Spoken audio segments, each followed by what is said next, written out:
This episode of The Geek and the Detective may contain content that may not be appropriate for all listeners. Discretion is advised. That's correct.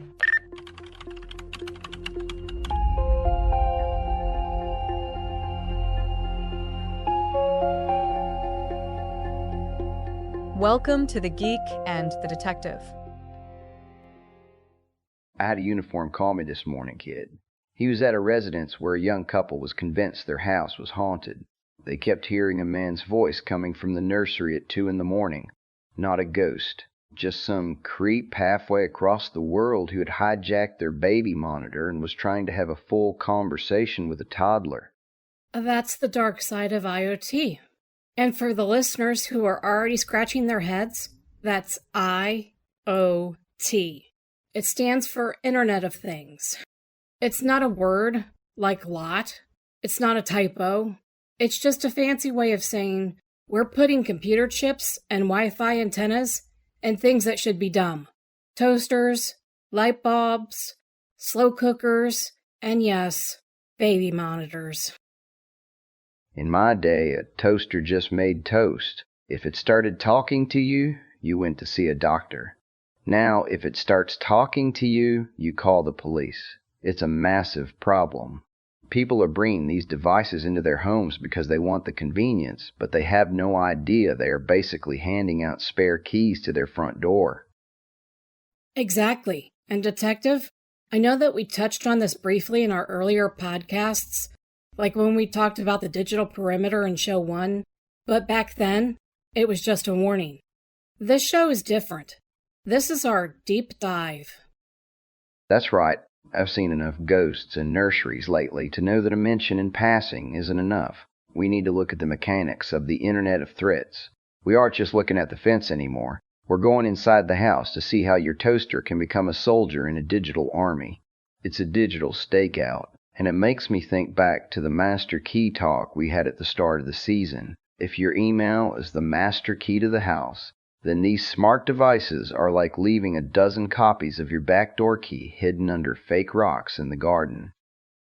It really starts with that master key problem you were mentioning. How many of these devices are using the same skeleton key right out of the box? But here's the kicker. Most of those smart rocks don't even have a lock on them to begin with. What do you mean they don't have a lock? They're security devices. They ship them with what we call default passwords.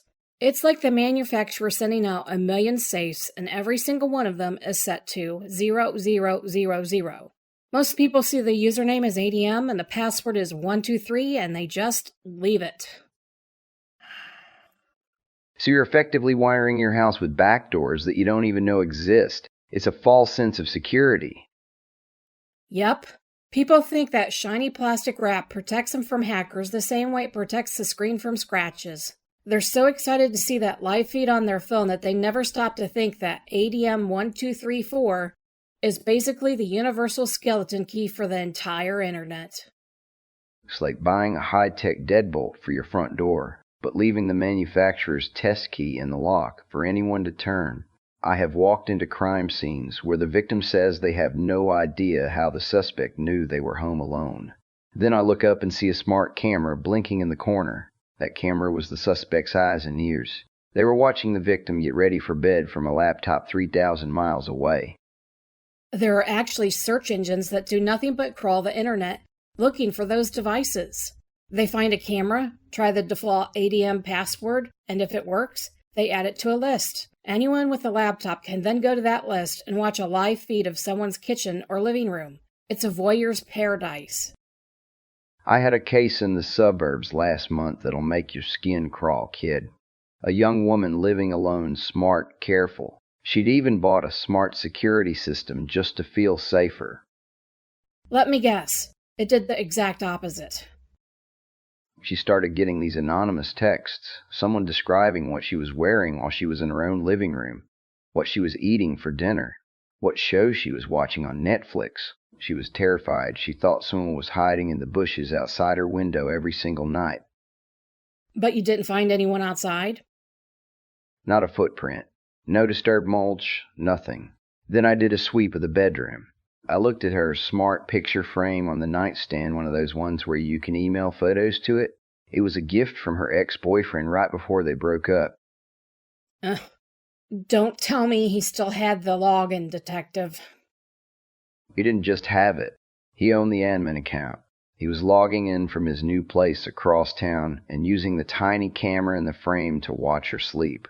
He wasn't some elite hacker. He was just a guy with a password and a grudge.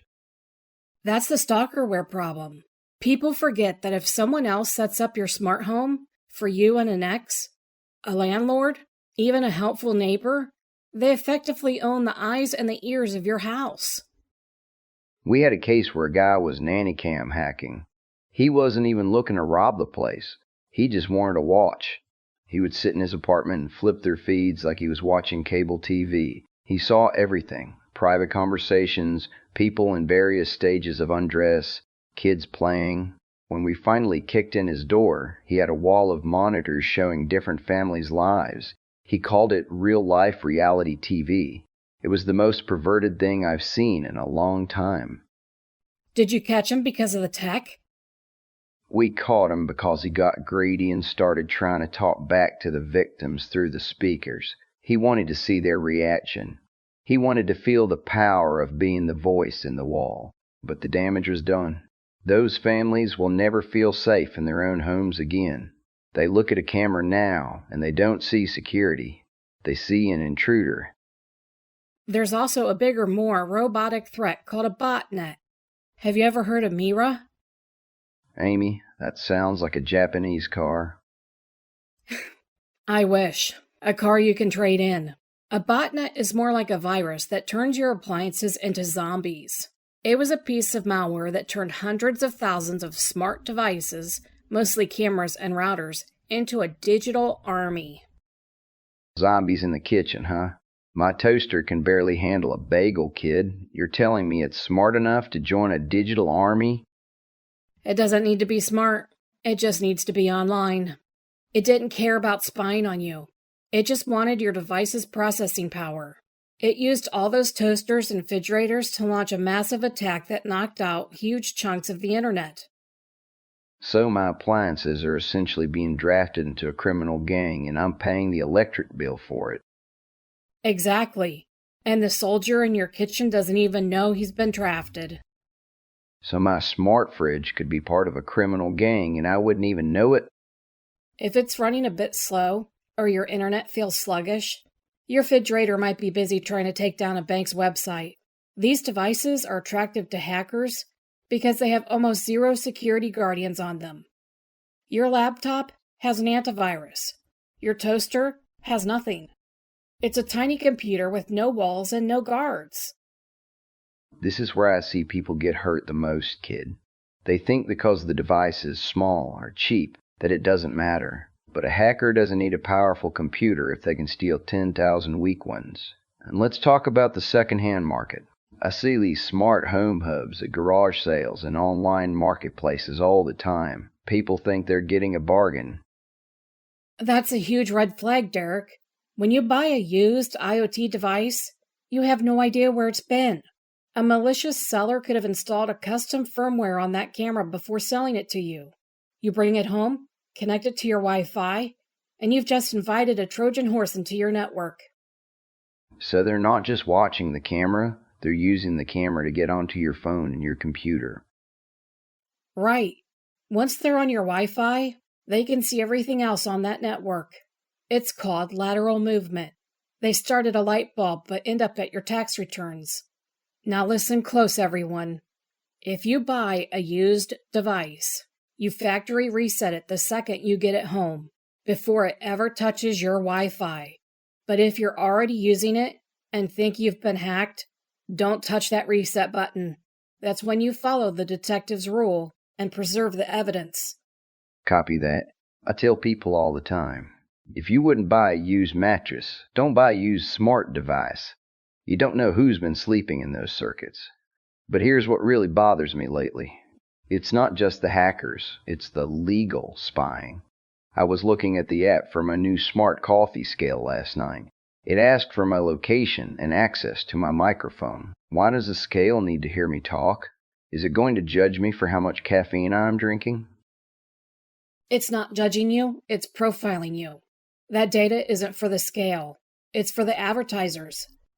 They want to know if you're at home or at a coffee shop so they can sell that GPS ping to the highest bidder. And the microphone access is often for voice control features that are always on, waiting for a wake word. See, Geek, that is a crime in my book. It is stalking with a digital face. We had a case where a woman's smart speaker misheard a word and started recording a private conversation she was having with her lawyer. That recording got uploaded to the cloud and was later accessed by a contractor who was improving the algorithm. A total stranger was listening to our legal strategy while sitting in a cubicle. That's the ghost in the machine problem. These devices aren't perfect. They wake up by accident all the time. And because we want the convenience of saying a wake word, we leave the microphone open 24 hours a day. We have turned our homes into a wiretap that we pay a monthly subscription for. It's a privacy tax. You get to turn your lights off with your voice, but the price is that a corporation now has a record of every time you enter that room. But at least those people chose to buy the device, kid. What about the millions of people who rent? You're talking about smart apartments. That's a massive gray area. You move in, and the management has already installed the connected locks and thermostats. If you didn't buy the hub, you don't own the data. So the landlord can see when I'm home, when I turn the lights off. Technically, yes. They can see the pings from your unit. It's like living in a house with transparent walls that only the landlord can see through. For those that don't know what a ping is, it's simply a digital game of Marco Polo. Your computer sends a tiny packet of data to a website or a server and waits for response to confirm the connection is active. I'd be taking a piece of electrical tape to every lens in that place. But okay, say I own my house and I bought the device myself. What happens when the company goes out of business or stops supporting it? That's called planned obsolescence, and it's a security nightmare. A traditional refrigerator lasts about 20 years. A smart fridge might only get security updates for 3 or 4 years. After that, the manufacturer stops patching the holes. So you're telling me people are sitting on vulnerable appliances because some company in an office building decided to stop caring? That's like a car manufacturer saying they won't fix the brakes on a 5-year-old car because they want you to buy the new model. Precisely. But in this case, the broken brakes are a wide open backdoor for hackers. If your smart fridge is 5 years old and hasn't had an update in 2, it's a ticking time bomb for your network. Let's talk about the reporting process. This is the part that drives me crazy. When someone realizes they've been hacked, they usually panic. They start hitting buttons, deleting apps, and factory resetting everything before they call us. Kid, you have to tell them stop doing that. You're talking about preserving the digital crime scene. Spot on, Geek. If you walk into a house and see a puddle of blood on the floor, you don't start mopping it up before the forensics team arrives. But people do the digital equivalent every day. They get scared, they delete the logs, they wipe the device, and then they look at me and ask why I can't catch the guy. So what's the proper reporting 101 for digital intrusion? First, stop.